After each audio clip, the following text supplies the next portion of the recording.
අයබෝවන් ආදරණීය දීපතේ උසස් පෙළ ජීව විද්‍යා විෂය නිර්දේශය යටතේ නවවෙනි ඒකකය ශුද්‍ර ජීව විද්‍යාවයි. මේ ඒකකය සඳහා කාලචිත 50ක් අදාළ වෙනවා. මම ප්‍රථමයෙන් ඔබට යෝජනා කර සිටිනවා මේ වැඩසටහනේදී ඔබට ලබා ගන්න පුළුවන් අතිරේක දැනුම සටහන් කර ගැනීම සඳහා සූදානම් වෙන ලෙස. විශේෂයෙන්ම අපි දන්නවා මේ ශුද්‍ර ජීවීන් අපේ සමස්ත අවකාශ පුරා විසිරී සිටිනවා. මම ඔබගෙන් ප්‍රථමයෙන් කැමැති දැන ගැනීමට ඔබ ශරීරයේ ඔබ දේහයේ දල වශයෙන් කොතරම් ශුද්ධ ජීවීන් ඉන්නවද කියලා. ඔබට මම සුළු ප්‍රශ්නයක් ලබා දුන්නම කල්පනා කරලා පිළිතුරක් ලබා දෙන්න. ඒකට සක්‍රීයව සහභාගී වෙන්න. විශේෂයෙන්ම අපේ දේහයේ සමස්ත දේහය තුළ අපේ සෛල සංඛ්‍යාව බැලුවොත් අපේ ආරම්භයේදීම අපි සලකා බලන්න අපේ සෛල සංඛ්‍යාව සෛල තියෙනවා ට්‍රිලියන 10 පමණ. අපේ දේහයේ සමස්ත සෛල සංඛ්‍යාව දල වශයෙන් ට්‍රිලියන 10 පමණ. ඒ වගේම ඔබ දන්නවද අපේ දේහයේ සමස්ත වශයෙන් රැඳෙන ශුද්‍ර ජීවීන් සංඛ්‍යාව? කොට කල්පනා කරන්න. කොතරම් සිටියද ශුද්‍ර ජීවීන්? විශේෂයෙන්ම අපි දැනගන්න ඕනේ අපේ දේහයේ දල වශයෙන් ශුද්‍ර ජීවීන් රැඳෙනවා ට්‍රිලියන 100ක් පමණ. තාම විශාල සංඛ්‍යාවක්. ඉතින් අපේ දේහයේ සෛල සංඛ්‍යාවට සාපේක්ෂව වැඩිපුර රැඳෙන ශුද්‍ර ජීවීන්. ඉතින් ඒ නිසා අපිට වාසනාවට වගේ අපිට මේ ශුද්‍ර ජීවීන් කිසිවක් ඇහැට පේන්නේ නැහැ. ඔවුන්ගේ තරම 0.1 මිලිමීටර අඩු නිසා අපිට ඇසට පේන්නේ නැහැ. ඉතින් අපිට සතුටු වෙන්න පුළුවන් එක දෙයක් තමයි අපිත් එක්ක කෝටි ගාණක් ට්‍රිලියන 100ක් පමණ ශුද්‍ර ජීවීන් අපිත් එක්ක සහයෝගයෙන් රැඳිලා තියෙනවා. ඔබ දන්නවාද මේ ශුද්‍ර ජීවීන් කොහොමද අපිට එකතු වුනේ කියලා ආරම්භයේදීම? මවගේ කුසේ ගර්භාෂයේ සිට ඒ යෝනි මාර්ගයේ බැහැර වෙන අවස්ථාවේදී අපිට එකතු වුණා ශුද්‍ර ජීවීන් සමුදායක්. අපි ආරක්ෂාව පිණිස නිරන්තරයෙන්ම අප සමග ශුද්‍ර ජීවීන් රැඳී පවතිනවා. ඉතින් පීවීඑස් එකට පෙනෙන්නේ නැති මේ ශුද්‍ර ජීවීන්ව ප්‍රථම වරට කවුද නිරීක්ෂණය කළේ? ඔබ දකිනවා ඇන්ටන් වැන් ලීවන්හොක් තාච පද්ධතිය භාවිතයෙන් මෙතුමා නිරීක්ෂණය කළ පොකුණු ජලය, එවැගේම කේටය, එවැගේම සරල ද්‍රාවණ, විශේෂයෙන්ම යුග්ලීනා සෛල, එවැගේම තමයි බැක්ටීරියා සෛල. ඉතින් ප්‍රථම වරට ශුද්‍ර ජීවීන් නිරීක්ෂණය කිරීමේ ගෞරවය වාසනාව උදා කරගත්තේ ඇන්ටන් වැන් ලීවන්හොක්. අපි බලමු ප්‍රශ්නාංක 1 ශුද්‍ර ජීව විද්‍යාවේ කුමක්ද කියන ප්‍රශ්න අපිට ලැබුණොත් අපි ගාව සරල පිළිතුරක් තියෙනවා. ඒකයිකයෙකු ලෙස පැහැදිලිව පීවීඑස් එක නිරීක්ෂණය කරන්නට නොහැකි, ඒ දෘශ්‍යාධාර නොමැතිව නිරීක්ෂණය නොහැකි ජීවීන් අපි සලකනවා ශුද්ධ ජීවීන් හැටියට. ඒ අනුව අපේ පීවීඑස් එකට පෙනෙන්නේ නැති ජීවීන් අපි නම් කරන්නේ ශුද්ධ ජීවීන් කියලා. ඉතින් මේ ශුද්ධ ජීවීන්ට උදාහරණ මොනවද? ශුද්ධ ජීවීන්ට උදාහරණ ප්‍රධාන ඔබ දැනටමත් දන්නවා බැක්ටීරියාවන්, එවැගේම දිලීර, එවැගේම සයන බැක්ටීරියාවන්, එවැගේම ප්‍රොටිස්ටාවන්, ඊට අමතරව ආකියා ජීවීන්. ප්‍රධාන වශයෙන් මේ කණ්ඩායම් ගන්න පුළුවන් ශුද්ධ ජීවීන් අතර ගන්න පුළුවන්. ඊට අමතරව නිර්දේශයේ ඇතුළත් කරලා තියෙනවා මොලිකියුටයන්. එවැගේම වෛරොයිඩ, වෛරස්, එවැගේම ප්‍රියෝන. ඉතින් මේ සංඝටක ඇතුළත්ව අපි මේ ඒකක යටතේ අධ්‍යයනය කිරීම අවශ්‍ය වෙනවා. එමනම් ශුද්ධ ජීවීන්ට උදාහරණ සැලකුවොත් ප්‍රධාන වශයෙන් බැක්ටීරියාවන්, වගේම දිලීර, සයන බැක්ටීරියා, ආකියා සහ වගේම ප්‍රොටිස්ටා ගන්න පුළුවන්. මොලිකියුටයන්ටත් සෛල සංවිධානයේ තියෙනවා. වඩා හොඳයි මොලිකියුටයන් සලකා බලන එක. විශේෂයෙන්ම මේ සියල්ලම ආවරණය කළ යුතුයි මේකක යටතේ. ශුද්ධ ජීවීන්ගේ ප්‍රමාණිතා කුඩා නිසා අපි ඔවුන්ව මිනුම් කිරීමේදී යොදා ගන්නවා ඒකක දෙකක්, නැනෝමීටර් සහ මයික්‍රෝමීටර. අපෙන් ප්‍රශ්නයක් ලැබුණොත් විභාගයේදී ශුද්ධ ජීවීන්ව මිනුම් කරන ඒකක දෙකක් නම් කරන්න කියලා, අපි අනිවාර්යයෙන්ම නම් කරන්න ඕනේ නැනෝමීටර් සහ මයික්‍රෝමීටර්. ඊටම කුඩා ඒකක දෙකක්. ඉතින් අපි ප්‍රථමයෙන් සලකා බලමු ශුද්ධ ජීවීන්ගේ සර්වත්‍රික ස්වභාවය. මේ සර්වත්‍රික ස්වභාවය කියලා කියන්නේ කුමක්ද? සර්වත්‍රික ස්වභාවය කියන්නේ ශුද්ධ ජීවීන් සියලුම පරිසර ජෛවගෝලයේ සියලුම පරිසර මේ ශුද්‍ර ජීවීන් ආක්‍රමණය කරලා තියෙනවා. ඒ කියන්නේ සාගර තුල, ඒ වගේම මිරිදිය, ඒ වගේම විශේෂයෙන් පස තුල වායුගෝලයේ කිලෝමීටර් 6ක් දක්වා ඇතට බැක්ටීරියා හමු වෙනවා. ඒ වගේම පෙට්‍රල්, ඩීසල්, ඒ වගේම ශීතකරණ තුල මේ හැමතැනම ජීවීන්ගේ දේහ මතුපිට, ඒ වගේම දේහ අභ්‍යන්තරේ මේ සෑම අවකාශයක්ම ශුද්ධ ජීවීන් ආක්‍රමණය කරලා තියෙනවා. විශේෂයෙන්ම මම සරල ප්‍රශ්නයක් අහුවොත් ඔබ සමගින් අපේ දේහය සැලකුවොත් අපේ දේහයේ විශේෂයෙන්ම රුධිරය තුළ ඒ වගේම අභ්‍යන්තර අවයව තුළ සාමාන්‍යයෙන් ශුද්ධ ජීවීන් නැහැ. නිරෝගී පුජ්‍යලයේ විශේෂම රුධිරය තුළ ශුද්ධ ජීවීන් හමුවන්නේ නැහැ. නමුත් අපේ ආහාර මාර්ගය බැලුවොත් මුඛ කුහරේ වගේම ගුද මාර්ගයේ මේ සමස්ත අවකාශය තුළ ඒ ආහාර මාර්ගය තුළ සමස්ත වශයෙන් වැඩි දිනෙක ශුද්ධ ජීවීන් රැඳිලා ඉන්නවා. ඉතින් මේ අපි සලකා බලන්නේ ඒ තත්ත්වය ශුද්ධ ජීවීන් ජලයේ වාතයේ පස ආදී සෑම තරක්ම ව්‍යාප්ත වෙලා තියෙනවා. ඒ වගේම මේ ව්‍යාප්තියත් එක්ක විශාල වාසියක් සැරසෙලා තියෙනවා. ඒ තමයි ප්‍රාථමික නිෂ්පාදකයන් වශයෙන් මොවුන් ක්‍රියාත්මක වෙමින් සෑම පරිසර පද්ධතියකම නිෂ්පාදකයන් වශයෙන් ක්‍රියාත්මක වෙනවා. ඒක ලොකු වාසියක්. මොකද සෑම පරිසර පද්ධතියකටම නිෂ්පාදකයන් සිටිය යුතුයි. ඒ ආහාර දාම ක්‍රියාත්මක වීමේදී ශක්ති ගලණයේදී අනිවාර්යයෙන්ම මේ නිෂ්පාදකීන්ට විශාල තැනක් ලැබෙනවා. ඒ ප්‍රාථමික නිෂ්පාදකීන් හැටියට ශුද්ධ ජීවීන් ක්‍රියාත්මක වෙනවා. ඒ වගේම වැදගත් තවත් ක්‍රියාකාරීත්වය තමයි මූලද්‍රව්‍ය චක්‍රීකරණය. ඒ පරිසර පද්ධතිවල ද්‍රව්‍ය චක්‍රීකරණය අත්‍යවශ්‍යයි. ඒ චක්‍රීකරණයේදී ප්‍රධානතම කාර්යභාරය වියෝජනය සඳහා ශුද්ධ ජීවීන්ගේ විශාල වැදගත්කමක් ලැබිලා තියෙනවා. මේ ජෛව එයරසෝල, ජෛව වාතිලින අලුත්ම මාතෘකාවක් අපේ ජීව විද්‍යාවට. ජෛව එයරසෝල අත වශයෙන්ම මේ ජීවීන් වශයෙන් රැඳෙනකොට ඒ ජීවීන්ගෙන් බැහැරට නොයෙකුත් සංඝටක, ඒ වගේම කුඩා විශුද්ධ ජීවීන්ගෙන් බැහැර වෙනවා. ඒ වගේම අපි දන්නවා ශාකයක පරාගදානි වලින් පරාගකණිකා බැහැර වෙනවා. ඒ වගේම තමයි නොයෙකුත් සංඝටක ජීවීන්ගෙන් බැහැර වෙනවා. ඉතින් වාතිලින වශයෙන් සලකන්නේ එයරසෝල සලකන්නේ එවැනි කොටස්. නමුත් ශුද්ධ ජීවීය සෛල ශුද්ධ ජීවීන් ක්‍රියාත්මක වෙනවා ජෛව එයරසෝල සංඝටකයක් හැටියට.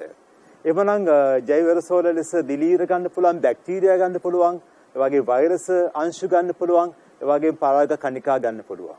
එවනම් බාහිර පරිසරයට ජීවීන්ගෙන් බැහැර වෙන ඒ සංඝටක අපිට එයරසෝල වශයෙන් සලකන්න පුළුවන්. වායුගෝලයේ තමයි රැඳෙන්නේ. ඒ වායුගෝලයේ වාතයත් එක්ක ව්‍යාප්ත වෙනවා, සුළං ධාරාවන් සමග ඈතට ව්‍යාප්ත වෙන්න පුළුවන්. පසුව එයරසෝල අවක්ෂේප වෙලා විශේෂ ක්‍රියාකාරීත්වයක් දක්වන්න පුළුවන්. පෘථිවි අවට වායුගෝලයක් තියෙනවා. ඒ ස්තර වශයෙන් වායුගෝලය තියෙන්නේ. ඒ පෘථිවි අවට තියෙන ආරම්භක වායුගෝලයේ ස්තරය අපි සලකන්නේ පරිවර්තී වායුගෝලය කියලා. ඒ පරිවර්තී වායුගෝලය කිලෝමීටර් 11ක් දක්වා ඈතට ව්‍යාප්ත වෙනවා.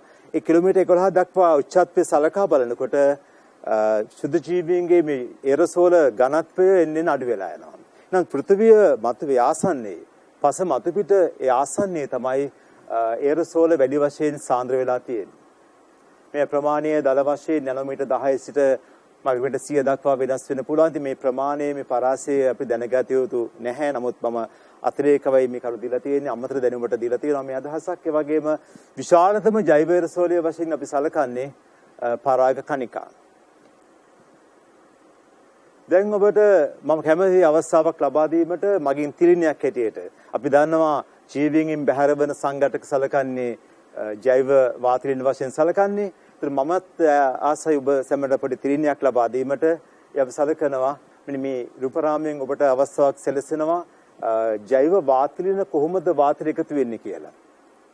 ඒ අනුව ඔබ මේ දර්ශන තලයේ මැද තියෙන ශාක දෙස මෙන්න මේ ශාකදිස අවධානය යොමු කරගෙන ඉන්න ඔබට තව මොහොතකින් දැක බලා ගන්න පුළුවන් මේ ජෛව එයරසෝල වශයෙන් පරාග කණිකාවන් ඒ ශාකයෙන් ඈතට වායු ධාරාවක් ඔස්සේ ව්‍යාප්ත වන ආකාරය.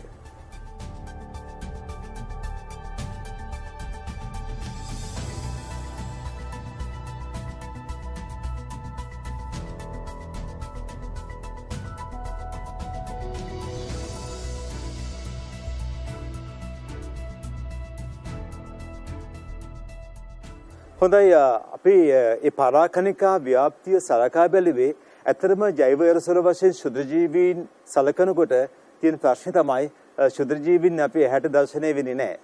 ඉතින් අපිට ඒක ආදර්ශනය කර ගැනීමට පුළුවන් පරාකණිකාවන්ගේ ව්‍යාප්තිය සලකා බලන්න.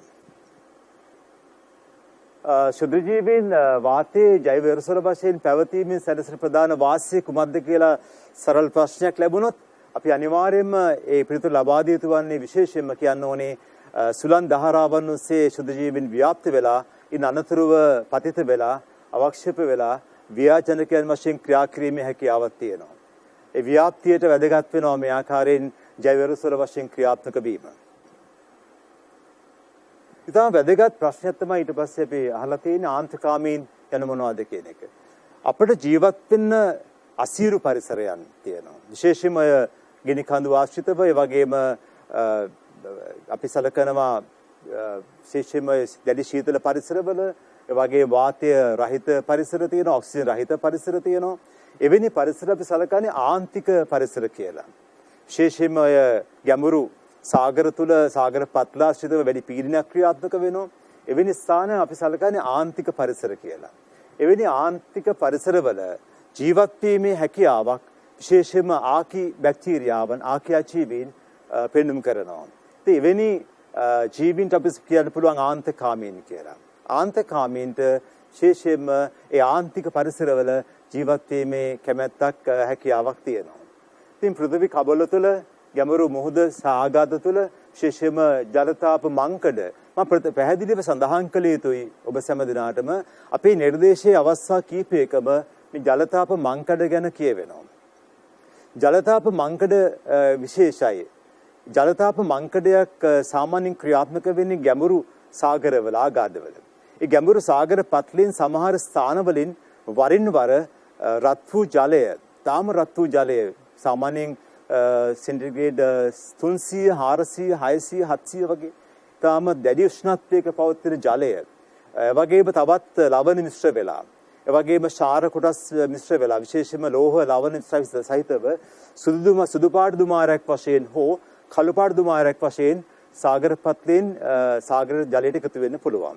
අනේ එවැනි ස්ථාන විශේෂ ස්ථාන වශයෙන් සැලකනවා අපි නම් කරන්නේ ජලතාප මංකඩ කියලා. ඔබ දකින්නේ මේ ආන්තකාමී ශුද්‍ර ජීවීන්ගේ සරල වර්ගීකරණයක්. ශුද්‍ර ජීව ආකාරය ගතම තාපකාමීන් ඉන්නවා. මේ තාපකාමීන් කියන්නේ අධික තාපයේ යටතේ ජීවත් වෙන කැමැති කියන තත්වයයි. අධික තාපයේ යටතේ ජීවත් වෙන කැමැති ජීවීන්ට අපි කියනවා තාපකාමී ජීවීන් කියලා කියනවා. ඉහළ උෂ්ණත්වවල රැඳෙන්න කැමැති. ඒ වගේ තමයි අධික ශීතකාමී. අධික ශීතල පරිසරයේ ජීවත් වෙන වැඩි කැමැත්තක් දක්වනවා. ඒ වගේම අධික ආම්ලිකතාවයේ අම්ලකාමීන් කියලා කියනවා. ඒ වගේම අධික ශාරීය තත්වයේ ශාරකාමී කියලා කියනවා. ඒ වගේම අධික ලවණතාවයේ සෝඩියම් ක්ලෝරයිඩ් සහිත ඒ ලවණ පරිසරවල ජීවත් වීමට කැමැත්ත දක්වන ශුද්ධ ජීවීන් රැඳෙනවා. ඒ ලවණකාමීන් කියලා අපි නම් කරනවා. ඒ වගේම අධික පීඩනයේ ජීවත් වීමට කැමැත්ත දක්වන ජීවීනුත් රැඳෙනවා. ඒ අපි නම් කරන්නේ පීඩකාමීන් කියලා. එහෙමනම් මතක තියාගන්න ශුද්ධ ජීව ආකාරය තාපකාමී, චිතකාමී, අම්ලකාමී, ශාරකාමී, ඒ වගේම ලවණකාමී, පීඩකාමී, ඒ වගේම මේ අදාළ පැවතිගේ ආන්තික තත්වයන් ගැනත් අපිට පැහැදිලි අවබෝධයක් තිබිය යුතු වෙනවා. ආන්තික තත්වයන් කීපයක් එකවර පුළුවන් ක්‍රියාත්මක වීමට අපි ගැඹුරු සාගර පත්ල සලකමු. ඒ ගැඹුරු සාගරය තුල අධික ශීතලක් තියෙනවා. ඒ වගේම තමයි අධික පීඩනයක් ක්‍රියාත්මක වෙනවා. එhmenan ගැඹුරු සාගර පත්ල සැලකුවොත් ආන්තික තත්වයන් දෙකක් එකවර සලකන්න පුළුවන්. අධික පීඩනයක් ක්‍රියාත්මක වෙනවා. ඒ වගේම අධික ශීතලක් ක්‍රියාත්මක වෙනවා. ඒ වගේම ජලතාප මංකඩක් ක්‍රියාත්මක වෙනවා නම් සාගර පත්ලේ ඒ අවස්ථාවේදී අධික උෂ්ණත්වයක් ක්‍රියාත්මක වෙනවා. ඒ වගේ වැඩි පීඩනයක් සහිතව අධික උෂ්ණත්වයක් ක්‍රියාත්මක වෙනවා.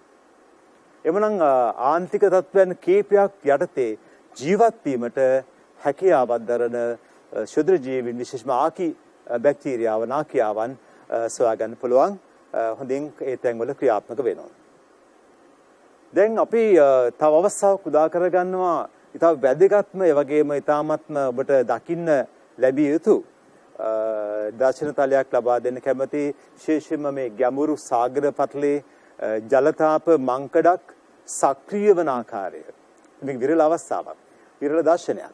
ඉතින් මම කලින් සඳහන් කළා ගැඹුරු සාගර පත්‍රයෙන් ජලතාප මංගඩ ක්‍රියාත්මක විවර ක්‍රියාත්මක වෙනකොට ඒක සුදු දුමාරයක් වශයෙන් පිට වෙන්න පුළුවන් ඒ රත් වූ ජලය. එහෙම නැත්නම් කළු පාට දුමාරයක් වශයෙන් පිට වෙන්න පුළුවන්.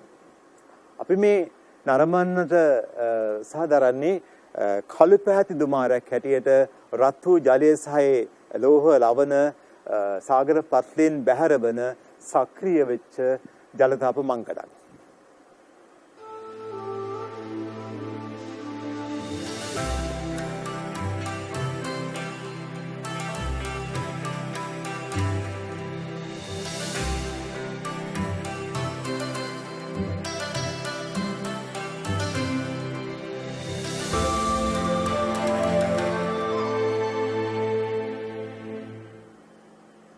ඉතා වැදගත් වූ ශුද්ධ ජීවීන්ගේ ස්වභාවයක් තමයි අධික පරිවෘත්තීය ශීඝ්‍රතාවය පෙන්වීම කිරීම. අපිට අපේ නිර්දේශය අදාළ වෙනවා ඉගෙනුම් ඵල. දැන් මේ ශුද්ධ ජීව විද්‍යාව කියන එකට ඉගෙනුම් ඵල 57ක් අදාළ වෙනවා. ඒකේ මෙම නිපුණතාව මට්ටමේදී ඉගෙනුම් ඵල 8ක් අදාළ වෙනවා. එක ඉගෙනුම් ඵලයක් තමයි ශුද්ධ ජීවීන්ගේ ස්වභාවය පිළිබඳව සඳහන් කරන්න කියන මේ නිපුණතා ඉගෙනුම් ඵලය. ඉතින් අපි දැනගන්න අවශ්‍යයි වැදගත්ම සංකල්පයක් මෙන්න මේ අධික පරිවෘත්තීය වේගය කියන එක. ශුද්ධ ජීවීන්ගේ තරම ඉතා කුඩායි. ඒ ප්‍රමාණය කුඩා වීමත් සමග ඔවුන්ගේ කුඩා පරිමාවට වැඩි ෆිසික වර්ගඵලයක් හරහා ද්‍රව්‍ය ලබා ගන්න ඉතාමත් ලබා ගන්න ලේසිය වගේම තාමත්ම වේගයෙන් ද්‍රව්‍ය ලබා ගන්නවා. ඒ වගේම ඒ සෛල තුළ සකස් වන පිළිලවන බහිස්රාවී අපද්‍රව්‍ය ඒ සෛලෙන් බැහැර කිරීමත් ඉතාමත්ම කාර්යක්ෂම කරගන්න පුළුවන්කම ලැබෙනවා. ඒ නිසා ප්‍රමාණයෙන් කුඩා වූ තත්ත්වයක් එක තමයි පරිවෘත්තීය වේගය වැඩි වෙන්නේ. ඉතින් පෘෂ්ඨික වර්ගඵලයේ බෙදීම් පරිමාව කියන මේ අනුපාතය ඉතාමත්ම විශාල වෙනවා සෛල ප්‍රමාණය කුඩා වන තරමට. දැන් මේ අධික පරිවෘත්තීය වේගය නිසා ශුද්ධ ජීවීන්ගේ සෛල වේගයෙන් ගුණණය වෙනවා, වේගයෙන් බෙදෙනවා. ඒ බෙදී යාමේ ප්‍රතිඵලයක් වශයෙන් ගහණයක සංඛ්‍යාව තව කෙටි කාලයකින් දෙගුණයක් කරගන්න පුළුවන්කම ලැබෙනවා. ඉතින් මේ කිසියම් ගහණයක සංඛ්‍යාව දෙගුණ වීමට ගත වෙන කාලය අපි නම් කරන්නේ ජනන කාලය කියලා කියනවා. මතක තියාගන්න මේ නිර්වචනයක්. මේක මතක තබා ගන්න. ගහණයක සංඛ්‍යාව දෙගුණයක් වීමට ගත වෙන කාලය අපි නම් කරන්නේ ජනන කාලය කියලා. ජනන කාලය ඊටාත්ම කුඩාගයක් වෙනවා ශුද්‍ර ජීවීන්ගේ. කියන්නේ වේගයෙන් ගහණය දෙගුණයක් වෙනවා ශුද්‍ර ජීවීන්ගේ. ඔබට තාමත් පැහැදිලි අවබෝධයක් ලැබෙන්නේ නැත්නම් මේ ඒ බෙදීම වී අනුපාතය වැඩි වෙන්නේ කොහොමද කියන එක. ඒ කියන්නේ වර්ගඵලය වී කියන්නේ පරිමාව මා සරල ආදර්ශනයක් ලබා දෙන්න කැමතියි. ඔබ දකිනවා A සහ B ලෙස සැලකන පුළුවන් ගණක දෙකක්. මේ A ගණකේ පැත්තක දිග 10 සෙන්ටිමීටර්. ඒ අනුව අපිට වර්ගඵලය ගන්න පුළුවන් 10 ඩිග්‍රියම 10 ඩිග්‍රියම 6 කියලා. ඒ වගේම ඒ ගණකේ පරිමාව ගන්න පුළුවන් 10 ඩිග්‍රියම 10 ඩිග්‍රියම 10 කියලා. ඒ බෙදීමෙන් එන අගය 0.6ක් කියලා ලැබෙනවා. ඒ වගේම B ගණකේ සාපේක්ෂ කුඩා ගණකයක්. ඒ ගණකේ පැත්තක දිග 5 සෙන්ටිමීටර්. ඒ අනුව පරිමාව ලැබෙනවා. ඒ වගේම වර්ගඵලය ලැබෙනවා. ඒ බෙදීමෙන් ලැබෙන අගය 1.2යි. අපිට පේනවා ගණකයක ප්‍රමාණය කුඩා වෙනකොට ඒ බෙදීවි අනුපාතය විශාල වෙන බව. මේ සරල ආදර්ශනීය කිරීමක් ලබා දුන්නේ. මොකද කෙනෙකුට පැහැදිලිව අදහසක් ලැබුණ නැත්නම් මේ අනුපාතය ගැන දැන් මම හිතනවා මේ தත්ත්වය පැහැදිලි කියලා. ශුද්ධ ජීවීන්ගේ රූපී විවිධත්වය ගැන අපිට අනිවාර්යයෙන්ම එක ඉගෙනුම් ඵලයක් තියෙනවා ආවරණය කරන්න. ශුද්ධ ජීවීන්ගේ රූපී විවිධත්වය දැනගන්න අවශ්‍යයි. ඒ වගේම ඔවුන්ගේ පෝෂණ විවිධත්වය දැනගන්න ඕනේ. ඒ වගේම කාය කර්ම විවිධත්වය අධ්‍යයනය කරන්න. මේක එක ඉගෙනුම් ඵලයක්.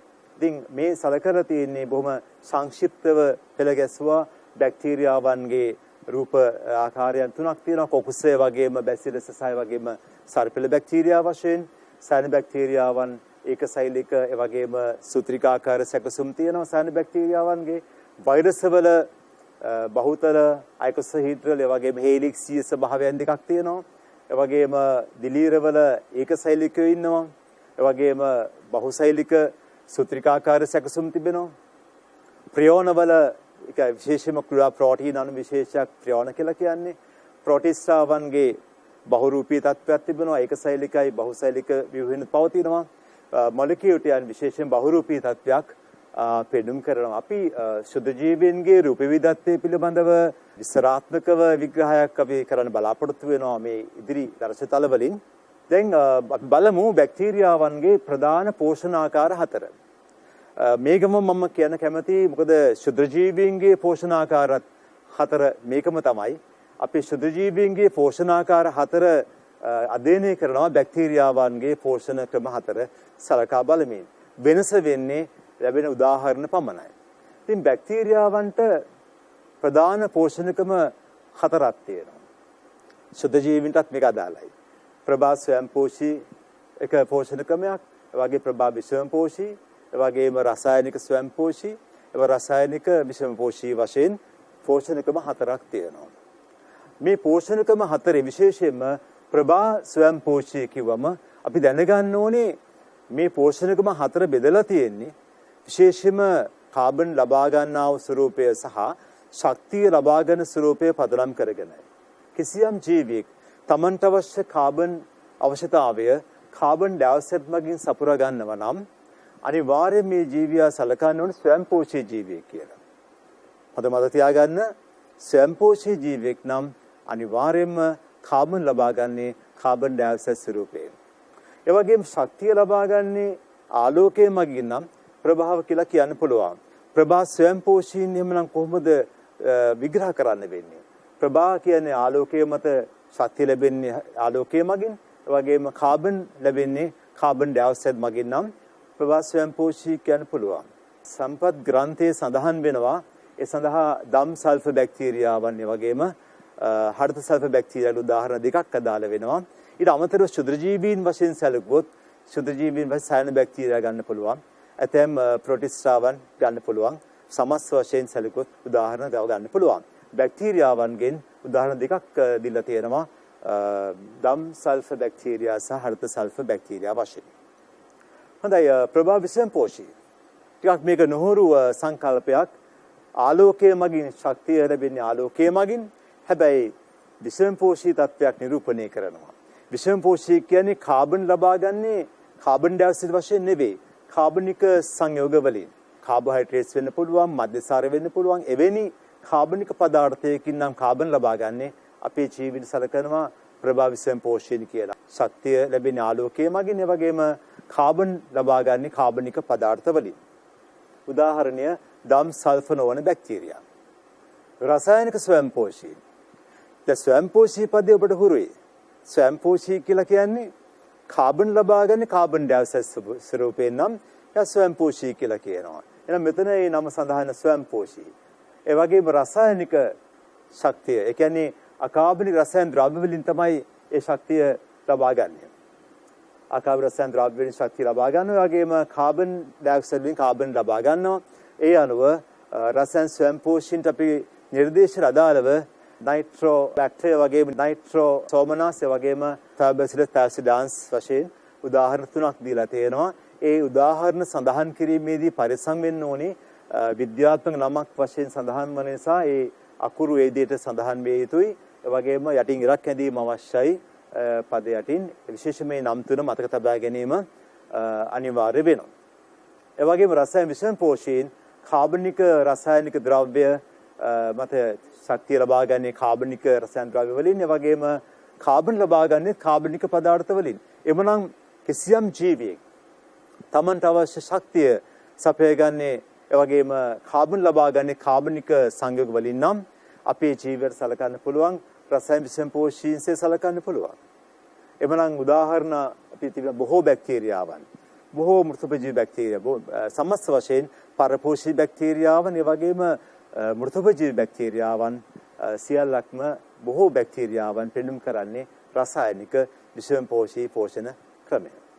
එන අමතරව අපිට දිලීර ගන්න පුළුවන් සුද්ධ ජීවීන්සේ සැලකුවොත් දිලීර ගන්න පුළුවන් ඇතැම් ප්‍රෝටිස්ටාවන් ගන්න පුළුවන් උදාහරණ ඇටියට රසායන විෂමපෝෂීන් වශයෙන් සලකන්න පුළුවන්.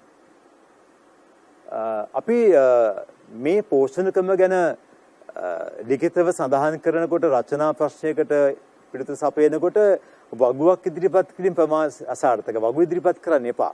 මේ වගේ කරුණු ඉදිරිපත් කිරීම අවශ්‍ය වෙනවා. ප්‍රභා ස්වයංපෝෂිකුත් අනිවාර්යයෙන්ම ශක්ති ප්‍රභාවය ආලෝකයේ බව, ඒ වගේම කාබන් ප්‍රභාවය කාබන් ඩයොක්සයිඩ් බව සඳහන් කළ යුතුමයි. ඒ වගේම මේ ආලෝකය ලබා ගැනීමේදී වර්ණක අවශ්‍ය වෙනවා. ආලෝකය තිර කර ගැනීම සඳහා ඉතින් බැක්ටීරියාවන් විශේෂයෙන්ම ක්ලොරොෆිල් වර්ණක දරන්නේ නැහැ. ක්ලොරොෆිල් AB වර්ණක නැහැ. බැක්ටීරියා ක්ලොරොෆිල් කියන කාණ්ඩය තමයි අදාළ වෙන්නේ.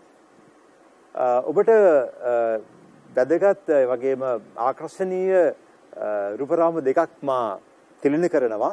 විශේෂ දම් සල්ෆර් බැක්ටීරියාවන්ගේ මේ ලස්සන රූප රාමුව, ඒ වගේම හරිත සල්ෆර් බැක්ටීරියාවන්ගේ මේ රූප රාමුව. විශේෂයෙන් මේ උදාහරණ දෙකක් මම දීලා තියෙනවා, ක්‍රොමැටියම් සහ ක්ලොරොබියම් කියලා. මේ උදාහරණ දැන සිටීම අවශ්‍ය වෙන්නේ නැහැ.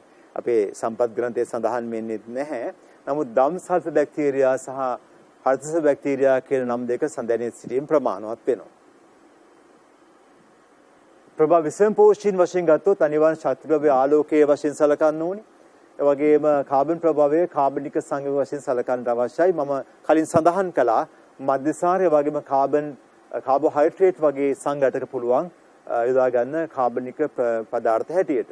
ඒ වගේම මේකෙත් මම උදාහරණ සඳහන් කළා රොඩෝ සිඩමොනාස් ඒ වගේම ක්ලෝරොෆ්ලෙක්සස් ඒ වගේම ඒ උදාහරණ අමතර දැනුමටයි දීලා තියෙන්නේ. ඔබේ අමතර දැනුමට ඒ උදාහරණ යොදා ගන්න. නමුත් ඒ මතක තබා ගැනීම අවශ්‍ය වන්නේ නැහැ. රසායනික ස්වයංපෝෂී තත්වය ගැන මා විශේෂම සඳහන් කළ යුතුයි. මොකද වරින් වර ප්‍රශ්න පත්‍රවල මේ රසායනික ස්වයංපෝෂීන් පෝෂණ ක්‍රමය ගැන අහලා තියෙනවා. මෙතෙන්දි මතක තියාගන්න ශක්ති ප්‍රභාවයේ අකාබනික රසායනික පදාර්ථ වගේම විශේෂයෙන්ම මේ ඇමෝනියා ඇමෝනියම් අයන නයිට්‍රයිට් වෙන අවස්ථාව පෙන්වලා තියෙනවා. ඒ වගේම නයිට්‍රෝසෝමනාස් තමයි මේ පරිවර්තන අදාළ වෙන්නේ. නයිට්‍රෝසෝමනාස් අවශ්‍ය කරන ශක්තිය ලබාගන්නේ කොහොමද? ශක්තිය ලබාගන්නේ මේ ඇමෝනියම් අයන නයිට්‍රයිට් බවට පත් වෙනකොට ශක්තිය බැහැර වෙනවා. ඒ ශක්තිය මගින් මේ නයිට්‍රෝසෝමනාස්ගේ ශක්තිය අවශ්‍යතාවය සපුර ගන්න පුළුවන්. ඉතින් මම සරල ප්‍රශ්නයක් කැමති ඔබලාගෙන් අහන්න. මොකද ඔබත් සහභාගී වෙන්න මාත් එක්ක බැලසරහනට. නයිට්‍රෝසෝමනාස්ගේ ශක්ති ප්‍රභාවය කුමක්ද කියලා ප්‍රශ්නයක් නැගුවොත් ඔබ දෙන පිළිතුර මොකක්ද? නයිට්‍රෝසෝමනාස් දක්වන ශක්ති ප්‍රභාවය කුමක්ද? එයාගේ ශක්ති ප්‍රභාවය වෙන්නේ මේ ඇමෝනියා ඇමෝනියම් අයන. නයිට්‍රයිට් නෙවෙයි. මතක තියාගන්න නයිට්‍රෝසෝමනාස්ගේ ශක්ති ප්‍රභාවය වෙන්නේ ඇමෝනියම් අයන හෝ ඇමෝනියා. බලමු නයිට්‍රෝබැක්ටර් ගැන. නයිට්‍රෝබැක්ටර්ගේ පරිවර්තනයේදී නයිට්‍රයිට් පත් වෙනවා නයිට්‍රේට් බවට. ඉතින් ඔබට දැන් පුළුවන් පැහැදිලි වශයෙන් කියන්න පුළුවන් නයිට්‍රෝබැක්ටර්ගේ ශක්ති ප්‍රභාවය කුමක්ද කියලා. ඒ තමයි නයිට්‍රයිට්. කිසිම අවස්ථාවක නයිට්‍රේට් ශක්ති ප්‍රභාවයක් සලකන්නට බෑ. වරින් වර බහුවර්ණ ප්‍රශ්නවල මේ තැන විමසලා තියෙනවා පරිස්සම් වෙන්න ඕනේ. නයිට්‍රෝසෝමනාස්ගේ ශක්ති ප්‍රභාවය වෙන්නේ ඇමෝනියම් අයන. ඒ වගේම නයිට්‍රෝබැක්ටර්ගේ ශක්ති ප්‍රභාවය වෙන්නේ නයිට්‍රයිට් අයන. ටර්බසිලස් ඇසිඩාන්ස් උදාහරණේ දීලා තියෙනවා. ග්‍රෑම් ඍණ දඬුආකාර බැක්ටීරියාවක් සල්ෆර් භාවිතා කිරීමක් සිදු වෙනවා. රසායනික විෂමපෝෂීන්ට විශේෂයෙන්ම ශක්තිය සහ කාබන් ලබා ගන්න පුළුවන් වෙන්නේ කාබනික පදාර්ථ වලින්. මල දේහ මත ජීවත් වෙමින් වියෝජන ක්‍රියාකාරීත්වයට සහභාගී වෙනවා. විශේෂයෙන්ම බොහෝ බැක්ටීරියාවන් අදාළයි. මම උදාහරණ දෙන්න තියෙනවා එස්චෙරිෂියා කොලයි. උදාහරණ දෙන්න තියෙනවා බොහෝ බැක්ටීරියාවන් මේ පෝෂණ ක්‍රමය පෙන්눔 කරනවා. ඉගෙනුම් ඵලයකදී විමසනවා ශුද්‍ර ජීවීන්ගේ විශේෂයෙන්ම කායකර්මීය කායික විද්‍යාත්මක විවිධත්වය හදාරන්න කියලා. එතෙන්දී අනිවාර්යයෙන්ම අපි ශ්වසන වෙනස්කම් ශ්වසනයේ ඔක්සිජන් මත ඔක්සිජන් භාවිතයත් මත තමයි ශ්වසන ආකාර වෙන් කරලා තියෙන්නේ. විශේෂම කායික විද්‍යාවේ කාණ්ඩ 4ක් තියෙනවා. අනිවාර්ය ස්වභාවය කියනවා. ඒ වගේම අනිවාර්ය නිර්වායු තත්ත්වය තියෙනවා. ඒ වගේම වෛකල්පිත නිර්වායු තත්ත්වය තිබෙනවා. ඒ වගේම ශුද්‍ර වාතකාමීන් රැඳෙනවා. මුලින් බලමු අපි මේ අනිවාර්ය ස්වභාවය කියන්නේ කාටද කියලා. අනිවාර්යෙන් ස්වායු ශ්වසනය කරනවා නම් ඔක්සිකාරක ෆොස්ෆොරිලීකරණය සඳහා අනිවාර්යයෙන්ම ඔක්සිජන් අවශ්‍ය නම් අපි දන්නවා ඔක්සිකාරක ෆොස්ෆොරිලීකරණයට ඔක්සිජන් අනිවාර්යයෙන්ම තිබිය යුතුයි. අවසන් ඉලෙක්ට්‍රෝන ප්‍රතිග්‍රාහකයාසේ ක්‍රියාත්මක වෙන්නේ අනුක ඔක්සිජන්. ඉතින් අනිවාර්යයෙන්ම ස්වාභාවික බැක්ටීරියාවක් ඇසිටෝබැක්ටර්. අනිවාර්ය නිර්වායු බැක්ටීරියාවන්ට ඔක්සිජන් ඉතාමම විස සහිතයි. ඔක්සිජන් රහිතව ජීවත් වීමේ හැකියාව තියෙනවා. ඔක්සිකාරක ෆොස්ෆොරිලීකරණය ක්‍රියාත්මක වන්නේ නැහැ. පැසීම ක්‍රියාකාරීත්වයෙන් තමයි අවශ්‍ය ශක්තිය සපයා ගන්න පුළුවන් වෙන්නේ. වෛකල්පික නිර්වායු අවස්ථාව. මේකෙදි මතක තියාගන්න ඕනේ සවාසසනීය පෙන්වීම කරන්න පුළුවන්.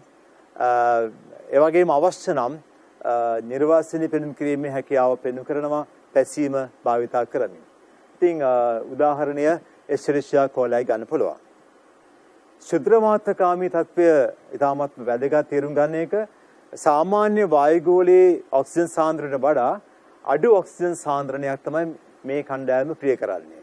ශුද්‍ර වාතකාමීන්ට ඕනේ අඩු ඔක්සිජන් සාන්ද්‍රණයක්. ඒ අඩු ඔක්සිජන් සාන්ද්‍රණයක යටතේ කැමැත්තෙන් ජීවත් වෙනවා. හොඳම උදාහරණය ලැක්ටෝබැසිලස්. ඒ ශුද්‍ර ජීවීන්ගේ නිරූපණය කරන මේ අනුකරණ නයිට්‍රජන් තිරකිරීමේ ක්‍රියාකාරීත්වය විශේෂයෙන් නයිට්‍රජන් වායුව ඇමෝනියා බවට පත් කරන ක්‍රියාවලිය අපිට නයිට්‍රජන් තිරකිරීම කියලා ගන්න පුළුවන්. නිදහස් වාසීන් වශයෙන් නිදහස් වාසය කරමින් නයිට්‍රජන් තිරකිරීමට සහභාගී වෙනවා ඇසිඩෝබැක්ටර් විශේෂ සහාය වගේම නොස්ටොක්. ඇසිඩෝබැක්ටර් බැක්ටීරියා කාණ්ඩයට අයිති වෙනවා. ඒ වගේම නොස්ටොක් සයනොබැක්ටීරියා කාණ්ඩයට අයිති වෙන්නේ. මේ ඝන දෙකම ජීවත් වෙන්නේ විශේෂයෙන්ම නිදහසේ ජීවත් වෙමින් තමයි නයිට්‍රජන් තිරකිරීමට සහභාගී වෙන්නේ. සහජීවී ලෙස ඒක අන්‍යෝන්‍යතර සංගමයක් සාදමින් ජීවත් වීමේ හැකියාව පෙන්වුම් කරනවා. ඒ සමග නයිට්‍රජන් තිර කරනවා රයිසෝබියම් සමග රණසාග මුල ගැටිති. ඒ මුල ගැටිති තුර රයිසෝබියම් ජීවත් වෙනවා. අන්තර සහභාගීත්වය විශේෂයෙන්ම අන්‍යෝන්‍ය සම්බන්ධතා පෙන්වුම් කරමින් ඒ වගේම ඇනබීනා විශේෂ ඇසොල්ලා ශාකපත්‍ර සෛල තුල ජීවත් වෙනවා අන්‍යෝන්‍යතර සංගමයක් සාදා ගනිමින්. ඒ අනුව හෙටරොසිස්ටර් දරන සයනොබැක්ටීරියාවන් තමයි නයිට්‍රජන් තිරකිරීම සඳහා සයනොබැක්ටීරියා වලින් සහභාගී වෙන්නේ. බැක්ටීරියා සෛලයක මූලික ලක්ෂණ අපිට විශේෂයෙන්ම ප්‍රායෝගික පරීක්ෂණ ලැබුවේ 9 සහ 10 පරීක්ෂණවල විශේෂයෙන්ම 9 වෙනි පරීක්ෂණයේදී බැක්ටීරියා සෛලවල ආදුකන්වීක්ෂණ නිරීක්ෂණය කිරීමක් අදාළ වෙනවා. 10 වෙනි ප්‍රැක්ටිකල් එකට අදාළව බැලුවොත් 10 වෙනි පරීක්ෂණයේදී බැක්ටීරියා සෛලවල ඉලෙක්ට්‍රෝන අන්වීක්ෂණ ඡායාරූප අධ්‍යයනය කිරීමක් අදාළ වෙනවා. ඒ අනුව ඔබට මතක් කර ගැනීම සඳහා බැක්ටීරියා සෛලයක රූපරාමුවක් මා ප්‍රදර්ශනය කරනවා. විශේෂයෙන්ම අපි මෙතෙන්දී මතක තියාගන්න අවශ්‍යයි මේ පිලයි කියන ව්‍යුහය සඳහන් නොකලත් ප්‍රශ්නයක් නෑ. නමුත් අන්වීක්ෂණ රූපරාමු වල පිලයි සඳහන් වෙනවා. නමුත් ඒ පිලයි වගේම කශිකා තියෙන ඇතැම් බැක්ටීරියා සෛල වල තියෙන්නේ. ඒක අනිවාර්ය ව්‍යුහ නෙවෙයි. නමුත් සෛල බිත්තිය වගේම ප්ලාස්ම පටලය වගේම සෛල ප්ලාස්මය වගේම නියුක්ලියෝයිඩ් ප්‍රදේශයේ රවුම් DNA තියෙනවා. 70 රයිබෝසෝම තිබෙනවා. ඒ වගේම ඇතැම් විට ප්ලාස්මිඩ තියෙන්න පුළුවන්. ඉතින් මේ අපි සලකා බැලුවේ බැක්ටීරියා සෛලයක අන්වීක්ෂීය ස්වභාවය. ඉතින් බැක්ටීරියා සෛලයක ස්වභාවය ප්‍රාග්න්‍යාශ්‍රික සෛල සංවිධානයේ පෙන්වුම් කරනවා. ඒ වගේම සෛල බිත්තියේ පෙප්ටිඩෝග්ලයිකෑන් අදාළ වෙනවා. ඒ වගේ සෛල බිත්තිය වටා කෝෂ්ඨයක් තියෙන පුළුවන් ඇතැම් බැක්ටීරියාවන්ට.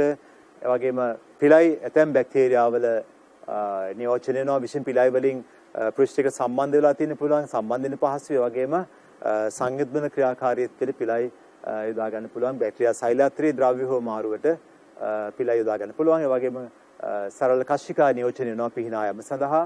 ඒ වගේම බොහෝ බැක්ටීරියාවන් ද්විඛණ්ඩණයෙන් තමයි සෛල ගාන වැඩි කරගන්නේ. ඒ වගේම අලිංගිකව ප්‍රජනනය කිරීමක් සිදු වෙනවා. බැක්ටීරියාවල මූලික හැඩ ආකාර තුනක් දකින්න පුළුවන්. බැක්ටීරියාවන්ට මූලික රූප හැඩ ආකාර තුනක් තියෙනවා. ගෝලාකාර හැඩය අපි කොකුස හැඩය කියලා කියනවා. ඒ වගේම දණ්ඩාකාර හැඩය තිබෙනවා බැසිලස් කියලා කියනවා. සර්පිලාකාර හැඩයට අපි ස්පිරිලුම් ආකාරය කියලා කියනවා. විශේෂයෙන්ම මේ ප්‍රධාන හැඩ ආකාර තුනෙන් අවබෝධයක් අපිට තිබිය යුතු වෙනවා. බලමු දැන් කොකුස බැක්ටීරියාවන්ගේ විවිධත්වයේ ස්වභාවය. කොකුස බැක්ටීරියාවන් දැන් කොකස කියලා සලකලා තියෙනවා එක තලයක සෛල විභාජනය වෙනවා විභාජන සෛල වෙන් වෙලා යනවා. ඒ වෙන් වුණාම තනි සෛල වශයෙන් නිරූපණය වෙනවා. අපි ඒක කොකස කියලා කියනවා.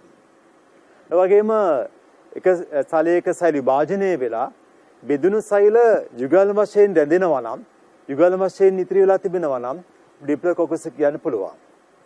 ඒ වගේම එක සෛල තලයක සෛල විභාජනය වෙනවා බෙදුණු සෛල දාමයක් වශයෙන් දැන් පබළු දාමයක් වගේ එකට සම්බන්ධ වෙලා ඇරිලා වගේ තිබෙනවා නම් ඒ දාමාකාර ස්වභාවය සලකන්නේ ස්ටෙප්ටොකොකස් කියලා. ඒ වගේම සෛල තල දෙකක බෙදිලා ඒ බෙදුණු සෛල එකට රැඳෙනවා නම් සෛල හතරක් වශයෙන් පවතිනවා නම් අපිට චතුෂ්කයක් කියලා කියන්න පුළුවන්. සෛල තුනක සෛල විභාජනය වෙලා සෛල අටක කාණ්ඩ වශයෙන් රැඳෙනවා නම් ඒකට එක විරල අවස්ථාවක් සාසින ආකාරය කියලා අපි නම් කරනවා. ඒ වගේම බහුතලීය ලෙස තලයන් ගණනාවක් ඔස්සේ බෙදලා සෛල මිදපොකුරක් ආකාරයට ගොනු වෙලා තිබෙනවා නම් අපිට ස්ටැෆිලොකොකස් කියලා සඳහන් කරන්න පුළුවන්. ඒ වගේම මේ බැසිලස් ආකාරය මතක තබා ගත යුතුයි. බැසිලස් කියන්නේ දඬුවාකාර බැක්ටීරියාවන්. ඒ දඬුවාකාර බැක්ටීරියාවනේ කෙටි අක්ෂය ඔස්සේ විතරයි සෛල බෙදෙන්නේ. ඒ අනුව විවිධත්වයේ අඩුයි සාපේක්ෂව. තනි බැසිලසයක් වශයෙන් පවතින පුළුවන්. නැත්නම් සෛල දෙකක් එකට සම්බන්ධ වෙලා තියෙන පුළුවන් ඩිප්ලොබැසිලස් කියලා කියනවා. ඒ වගේම සෛල දඬුවාකාර සෛල පෙළකට සම්බන්ධ වෙලා තියෙන අපිට ස්ටෙප්ටොබැසිලස් කියන්න පුළුවන්. එමනම් තනි ආකාරي තනි බැසිලස් සෛල දෙක ගානේ සම්බන්ධ නම් ඩිප්ලොබැසිලස් කියනවා. සෛල දාමයක් වශයෙන් සකස් වෙලා තිබෙනවා නම් ඒ කියන්නේ දිග අතර සම්බන්ධ නම් ස්ටෙප්ටොබැසිලස් මතක තබා ගත යුතුයි. බැසිලස් වල කෙටි අක්ෂය ඔස්සේ තමයි බෙදී යාම සිදුවන්නේ. සර්පිල බැක්ටීරියාවන්. ඒ සර්පිල බැක්ටීරියාවන්ගේ මතක තබා යුතු දංගර එකක් හරි තිබිය යුතු වෙනවා. අවමතරමේ දංගරයක්වත් තියෙන්න ඕනේ. දංගර රාශියක් තියෙන්න පුළුවන්. හොඳට මතක තබා ගන්න අනිවාර්යයෙන්ම සර්පිල බැක්ටීරියාවල දංගර එකක් හරි තිබිය යුතු වෙනවා. ඉතින් වක්‍ර වූ දණ්ඩාකාර ස්වභාවයට විබ්‍රියෝ ආකාරය කියලා කියනවා. ඒ වගේම ස්පිරිලුම් ආකාරය කියලා කිව්වේ දෘಢ දේහයක් තියෙනවා. දෘಢයි. ඒ වගේම කස්කුරුප්පු ආකාරයක් දරනවා. අපි සලකන්නේ ස්පිරිලුම් ආකාරය කියලා. ඒ වගේම ස්පයිරොකීට අවස්ථාව සර්පිලාකාරයි විශාල වශයෙන් නම්‍යශීලී දේහයක් තියෙනවා. ඒ අනුව අපි සලකනවා ස්පයිරොකීටා කියලා.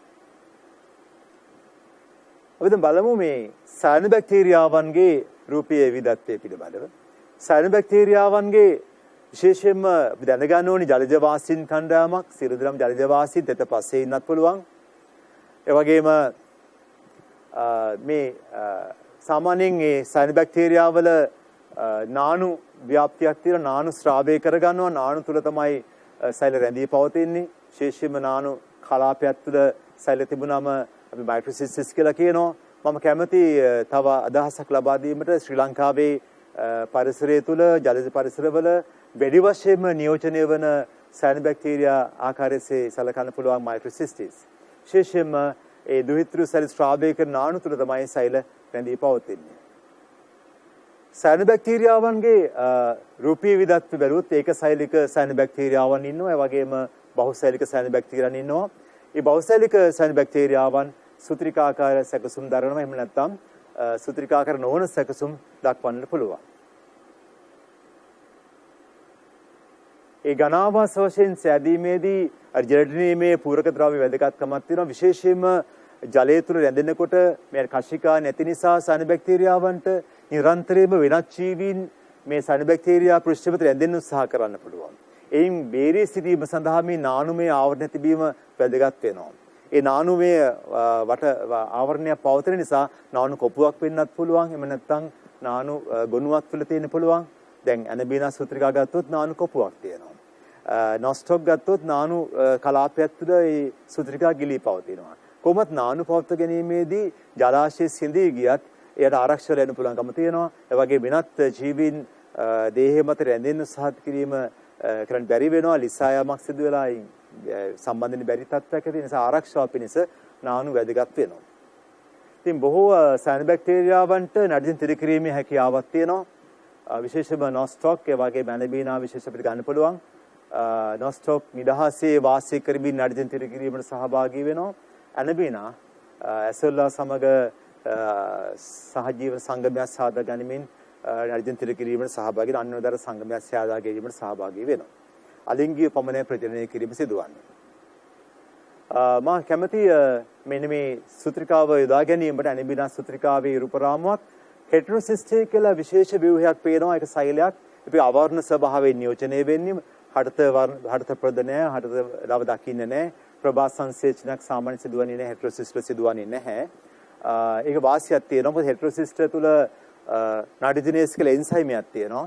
ඒ එන්සයිමය ක්‍රියාකාරීත්වය සඳහා ඔක්සිජන් රහිත තත්ත්වයක් තියෙන්න ඕනේ. ඔක්සිජන් ලැබුණොත් එන්සයිමය අක්‍රිය වෙන්න පුළුවන්. සගන බිත්තියක් අවශ්‍යයි. ඒ වගේම හෙටරොසිස්ටේ වලින් තමයි නාඩිජන් තිරකිරීම සිදු වෙන්නේ. ප්‍රභා සංසේචනයක් වෙන්නේ නැති නිසා ඔක්සිජන් ලැබෙන්නේ නැහැ. ඒ නිසා ඒ එන්සයිමය ආරක්ෂා වීමක් සිදු වෙනවා. මේ එකයිනෙට කියලා කියන්නේ තවත් විශාල සෛල විශේෂයක්. මේ එකයිනෙට වල සංජිත ආහාර තැන්පත් වෙලා තියෙනවා. ඒ අනුව සුප්තව ඉන්න පුළුවන්. ආහපත් කාලය තරණය කරන්න පුළුවන්. ජලාශය සිඳී ගිහිල්ලා අනිත් සෛල විනාශ වෙලා ගියත් මේ එකයිනෙටේ බේරෙනවා. අනතුරුව වැසි ලැබෙනකොට එකයිනෙටේ ප්‍රරෝහණය වෙලා නසුත්‍රිකා සාද ගැනීමේ හැකියාවක් තියෙනවා.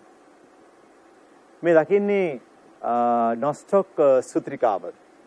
ඒ නොස්ටොක් සූත්‍රිකාව ගැන මා සඳහන් කළ යුතුයි.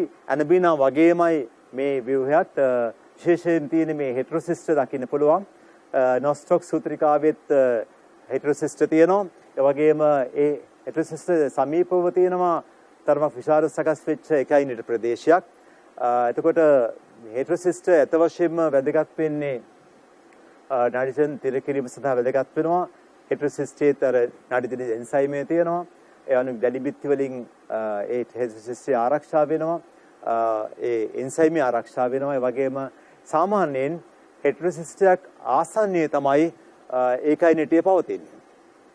මේ ඒකයිනෙට වලින් විශේෂයෙන්ම ආහපත් කලි තරණය කිරීමේ හැකියාවක් සැපේනවා. ඊට අමතරව යහපත් තත්ත්වයන් ලැබෙනකොට ප්‍රරෝහණය වෙලා නව සූත්‍රිකා සාද ගැනීමේ හැකියාවක් ලැබෙනවා. මම කලින් සඳහන් කළා නානුමය කලාපයක් තුළ හෙටරොසිස්ට සහිත මේ නොස්ටොක් සූත්‍රිකා ව්‍යාප්ත වෙලා තිබෙනවා. තව දෙයක් සඳහන් කළ යුතුයි. ඔබට විශේෂයෙන්ම මේ සූත්‍රිකාවක් කිව්වේ සෛල පේලියක්. මේ වගේ තව සූත්‍රිකාවක් ගැන අවධානය තිබිය යුතුයි. විශේෂයෙන්ම ලිම්බියා සූත්‍රිකාව. ලිම්බියා සූත්‍රිකාවත් විද්‍යාගාරයේ පිට අදාළ වෙච්ච පරීක්ෂණයේදී ලිම්බියා සූත්‍රිකාව, ඒ වගේම ඇනබිනා සූත්‍රිකාව, ඒ වගේම මාක්‍රොසිස්ටිස් දකින්න පුළුවන්. ඒ වගේම නොස්ටොක් සූත්‍රිකා දකින්න පුළුවන්.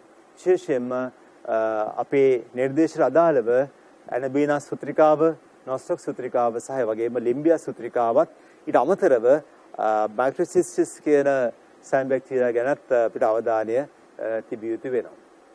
මම කැමති සරල ප්‍රශ්න කිහිපයක් ඔබට ඉදිරිපත් කරන්න මේ වැඩසටහනේදී. ඔබත් සහභාගී වෙන මේ පිළිතුරු ලබා දීම සඳහා 2018 වර්ෂයේදී ලැබුණු ප්‍රශ්නයක් මා සලකා බලනවා. මේ අවස්ථාවේදී සරල ප්‍රශ්නයක් ලැබුණා. ඔබ දැනටමත් මේ සෛල අඳුන ගන්න පුළුවන් කමින් ඉන්නවා. මේ රවුන්ඩ් සෛලයක්, ඒක බොහෝට කොකුසයක් වෙන්න පුළුවන්, මේ තියෙන චතුෂ්කයක් වෙන්න පුළුවන්. රයිට්, උත්සාහ කරමු. ABCD ලෙස නම් කරලා තියෙනවා මේ අවස්ථා සෛල සැකසුම් ආකාරය. දැන් ප්‍රයෝජන කරනවා මේ ABCD සැකසුම් ටික හඳුනා ගන්න කියලා. කල්පනා කරන්න. ඒ සැකසුම කුමක්ද? කොකුස කියලා අපිට නම් කරන්න පුළුවන්. ඒ කොකුස. ඒ වගේම B චතුෂ්කයක් නම් කරන්න පුළුවන්. සෛල හතරක් එකට සමීපව සම්බන්ධලා තියෙනවා. ඒ වගේම C ස්ටෙප්ටොකොකස් දාමයක්සේ රැඳී පවතින අවස්ථාව. ඒ වගේම D ස්ටැෆිලොකොකස් නිදි පොකුරක් ආකාරයට ඒ සෛල සංවිධානය අපිට හඳුනා ගන්න පුළුවන්. ඉතින් මේ 2018 වර්ෂයේ ලැබුණු ප්‍රශ්නය බොහොම සරලයි. අපේට අදාළව මේක ගන්න සලකන්න පුළුවන්. A කොකුස, B චතුෂ්කය, C ස්ට්‍රෙප්ටොකොකස්, ඒ වගේම D ස්ටැෆිලොකොකස්. බැසිලස් ඇති සෛල සැකසුම් ආකාර දෙක සඳහන් කරන කියලා ප්‍රශ්නයක් ලබා දුන්නොත් විශේෂයෙන්ම ඩිප්ලොබැසිලස් නම් කරන්න ඕනේ, ස්ට්‍රෙප්ටොබැසිලස් නම් කරන්න ඕනේ. අපි දන්නවා අපි බැසිලස් කියලා නම් කළා, ඩිප්ලොබැසිලස් නම් කළා, ස්ට්‍රෙප්ටොබැසිලස් නම් කළා. ඒ අනුව ඩිප්ලොබැසිලස් සහ ස්ටෙබ්ලැසිලස් තමයි පිළිතුරු වශයෙන් වඩාත් යෝග්‍ය වෙන්නේ. 2018 ඒ අනිත් ප්‍රශ්නේ මම ලබා දීලා තියෙන්නේ. රසායනික ස්වයංපෝෂී ජීවියෙක් කියන කුමක්ද? 2014 මේ ප්‍රශ්නේ අහලා තියෙනවා. රසායනික ස්වයංපෝෂී ජීවියෙක් කියන කුමක්ද? ඉතින් අපිට මතකයි අපි ශුද්‍රජීවීන්ගේ පෝෂණකම සලකා බලනකොට රසායනික ස්වයංපෝෂීන්ගේ මම විශේෂයෙන් සඳහන් කළා විවිධ ප්‍රශ්න ලැබිලා තියෙනවා කියලා. 2014 වර්ෂයේ ලැබිලා තියෙනවා රසායනික ස්වයංපෝෂී ජීවියෙක් කියන කුමක්ද කියලා ප්‍රශ්න. ඔබ කල්පනා කරන්න මොහොතක් දෙන පිළිතුර කුමක්ද කියලා. ඔව් ස්වයංපෝෂී නම් මොකද වෙන්න ඕනේ? කාබන් ලබා ගන්න කාබන් ඩයොක්සයිඩ් ස්වභාවයෙන්. ඔබට මතකයි. කාබන් ලබා ගන්න කාබන් ඩයොක්සයිඩ් වශයෙන් නම් ස්වයංපෝෂී කියන්න පුළුවන්. ඒ වගේම රසායනික කියලා කියන්නේ කාබනික රසායන ද්‍රව්‍යයෙන් තමයි ශක්තිය ලබා ගන්න. එහෙමනම්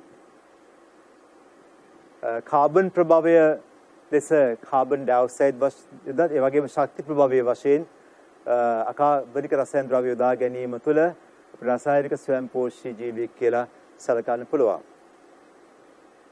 රසායනික ස්වයංපෝෂී බැක්ටීරියාවන් සඳහා උදාහරණයක් සපයන්න.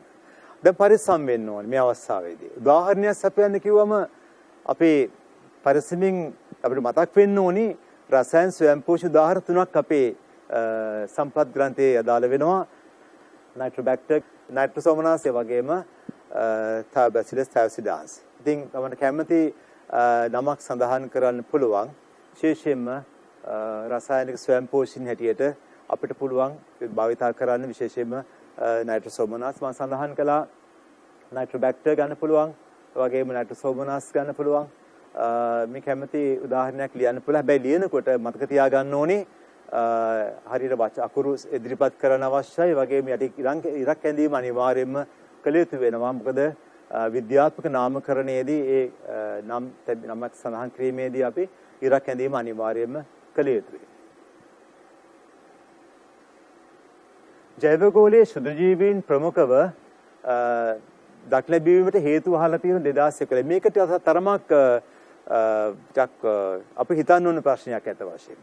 ජෛවගෝලීය ශුද්ධජීවීන් තා ප්‍රමුඛව ඒ වගේම බෙහෙවින් පවතින හේතු ගණනාවක් තියෙනවා. අපි දැනටමත් දන්නවා ඔවුන්ගේ ප්‍රමාණය ඉතා කුඩායි.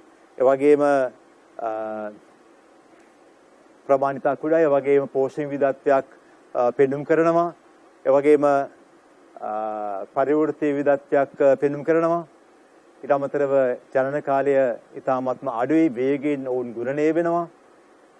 ශ්වසන විවිධත්වයක් පෙන්눔 කරනවා. ස්වායු ශ්වසනය, ඒ වගේම නිර්වායු, ඒ වගේම ශුද්ධ වාතකාමී වායකත්ව නිර්වායු විවිධ ශ්වසනක පෙන්눔 කරනවා. ඊට අමතරව විවිධ පරිසර ජීවත් වීමට ඇති හැකියාවත් පෙන්눔 කරනවා. ඒ අනුව පුළුල් පරිසරවල ව්‍යාප්තියක් විවිධත්වයක් ඇත්තේ ඔවුන් ව්‍යාප්තලා ඉනවා. සමස්ත ජෛවගෝලයේම ඔවුන් ආක්‍රමණය කරලා තියෙනවා.